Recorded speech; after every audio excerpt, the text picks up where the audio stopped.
Hi. This is Bernie again from sunny San Diego, and I welcome you to our FreedomCast-04, and it's about WordPress. So, in this episode of the Ansel FreedomCast, I'm going to show you how to install WordPress on your Ansel. And we build that on the LAMP stack. So, in case you missed it, go back to episode 3. That's about the LAMP stack, and we installed the LAMP stack there, which is Linux, Apache, MySQL, and PHP. So we've already installed it in episode 3, and here we go. We already SSH'd into that endlet, so it's 10.11.12. So we went into that here. And by the way, for your information, we're talking about Ansel OS version 0.3.2. So just keep in mind, if you have any other version of Ansel OS installed, things might be different for you. So for now, we just have to install a tool called wget. So wget is a tool that enables us to download things from the internet via the command line. And then we go to var www. In that directory, we have all the files that Apache needs to show us. So in episode 1, I showed you how to install Apache on your Ansel, and then we talked about this directory var www.html. For today, we're going to move that out of the way, so we say mv for move HTML to html.back, and then we use the wget command that we just downloaded or installed, and then we use the wordpress.org website /latest.tar.gz. So that is the file that WordPress uses to distribute their latest version. So we download that, and then after it's downloaded, we'll just have to uncompress it. So here it is, and we do a tar xzf and then the name of that file to uncompress it. So now we see a directory called WordPress here. So that's the uncompressed files that were in the latest.tar.gz. We see an issue here. The ownership is nobody and no group, so we need to change that. We issue a change owner command, and we use the -r option to do it recursively.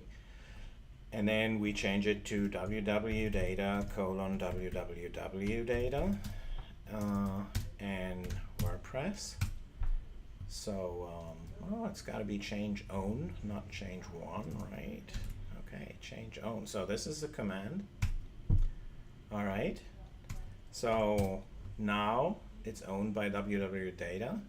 And now we rename that WordPress directory to HTML in order to make it accessible for Apache.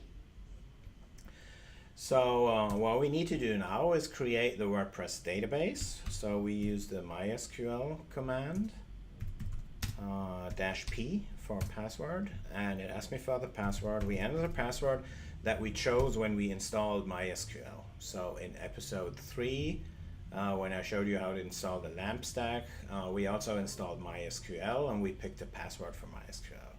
So that password I just entered. So I'm in now. I have the MySQL prompt. So I can just say create database, and then any name that we choose for our database, I'm just going to call it WP. Okay, so we're done. We go to exit. And now we can use the web-based configuration GUI for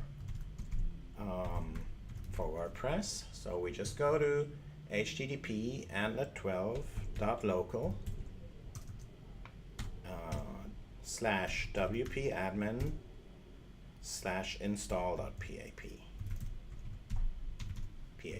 So that is the URL that WordPress uses, and wow, you see here we have the WordPress GUI to install the rest of the WordPress. So we pick English United States as the language. This is just some information, so I just click on Let's Go. And we put the database name here. It's got to be the name that we just chose when we created the database via the command line. So we picked the name WP, so we have to use it here as well. As the username, we use root because we're working with the root user of the MySQL. Of course, you can use any other user as well. And then the password is our MySQL password, the one that we gave when we installed MySQL. And the database host and table prefix, you can just leave the defaults and then click Submit and run the install. And here we go. So we just have to set a page title. So we could say Bernie's Awesome Blog. Right, and the username to access it could be admin, and we could use that password here. I just copy it to my clipboard here. So on the Mac it's Command C to copy it, and in Windows it would be Control C. So you got to make sure you copy this password here, and then you enter your email. Right, it's like my name at here.org. Okay.